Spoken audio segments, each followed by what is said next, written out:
Welcome back, everybody, to another episode of Explain This. I am with the star of the show, Robin Riddle. Robin, how you doing? Good. How are you? I am so glad to be here because today's topic is a doozy. Guys, it is something that I've heard all the time. The past 10 years I've been at performance medicine, but we're about to explain it today, and I'm going to learn a whole lot. So, Robin, will you explain adrenal fatigue? Adrenal fatigue. Well, to start with, let's talk about what the adrenals are. Okay. So adrenals are a little gland that sit on top of your kidneys.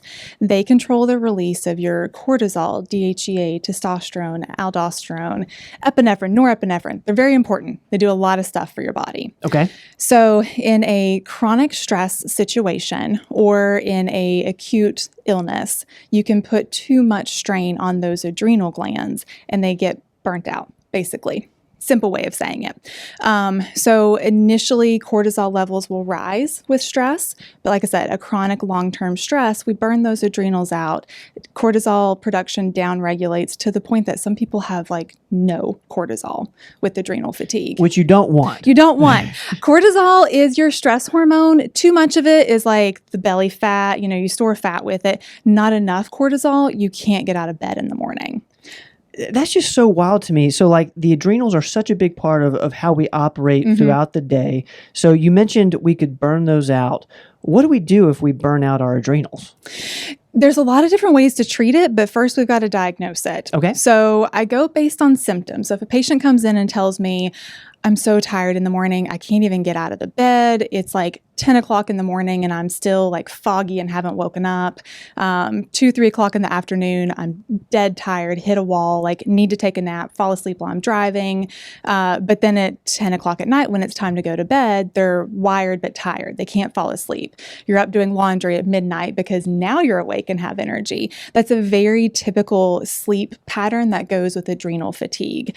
So I get symptoms from patients. To fully diagnose, we do what's called a salivary collection, and it's a 4-point collection. You collect saliva first thing in the morning.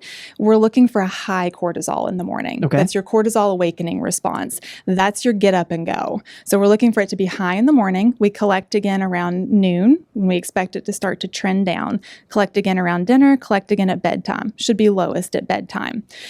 Doing this test is super important because it lets me see where your pattern is. I can kind of guess based on symptoms, but sometimes people will surprise me.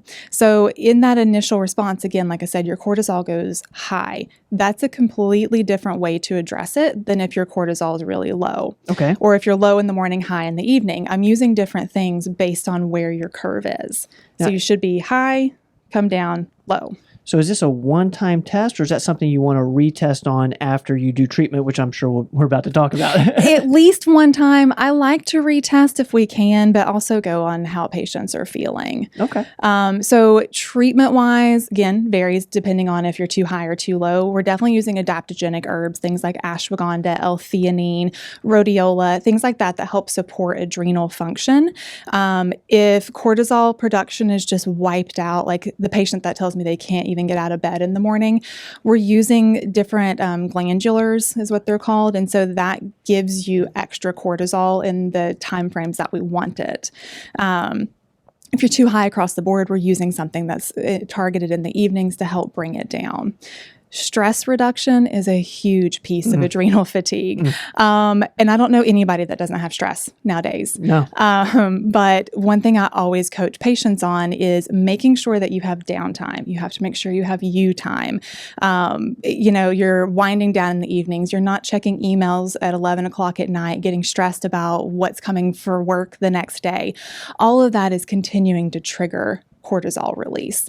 I tell people to stay off their phones at night, turn the TV off, lay in bed and read a book, take a bath, meditate, do yoga, just calming things to kind of get that natural rhythm back. See, like that makes so much sense to me. What I don't quite understand is if my cortisol levels are low, like how to rev them back up. Like, is that the supplement part? That's the supplement part. That's where the glandulars come in. So I have several supplements that I really love, several different brands that I use, but you take it in the morning, you take it around noon, those times that we want that to be higher. Yeah. This is forcing those higher. Exercise is another huge piece that I encourage people on, which it's awful because when you're that wiped out, you don't feel like exercising, but exercising pushes cortisol levels up. So those patients, I encourage them even 5 minutes of like a HIIT type exercise first thing in the morning when you get out of bed, get up and do jumping jacks and push-ups for 5 minutes. It's going to wake you up more. It's going to get your body producing that cortisol at the time frames that we want it. I love it. Yeah. I love it. Robin, you have explained adrenals. Guys, thank you so much. This has been Explain This.